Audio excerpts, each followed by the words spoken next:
நேற்று ஆஃப்டர்நூன் போல் ஹஸ்பண்ட் வந்து மட்டன் வாங்கிட்டு வந்திருந்தாங்க. ரொம்ப ஃப்ரெஷ்ஷாக இருந்துச்சு. அண்ட் அவங்களே சமைச்சு தரேன்னு வேறு சொல்லியிருந்தாங்க. இன்றைக்கி கிச்சன் வேலை எனக்கு கட்டு. இந்த சேரை குளிப்பாட்டலான்னு பார்த்தீங்கன்னா மிஸ் ஆகிட்டே இருக்கார். ஸோ பொங்கல் லீவுக்குள்ளே அவருக்கு குளிப்பாட்டி விட்டுருணும். ஸோ பாவம் வந்து வடிகட்டி எடுத்து வச்சுட்டா சரி எப்படா வேணுமோ யூஸ் பண்ணிக்கலான்னு பார்த்தா அவ்வளோ டஸ்ட்டு இருந்துச்சு.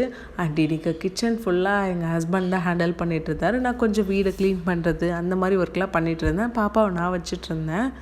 அண்ட் கொஞ்சம் மதியம் மேலே எங்கன்னா வெளியில் போகலாம் அப்படின்ட்டு பிளான் பண்ணோம். ஸோ மாலினி வந்ததுலேருந்து வெளியவே கூப்பிட்டு போகலாம்ல, அதனால் எல்லாரையும் ரெடி பண்ணி விட்டுட்டேன் குட்டீஸை.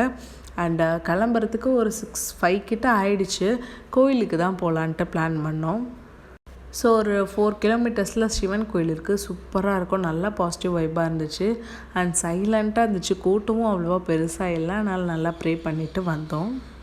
வீட்டுக்கு வர்றது கொஞ்சம் லேட் ஆகிடுச்சு. அதனால் விலாகும் போட முடியல. செம்ம ஹாப்பியான டே அன்றைக்கி.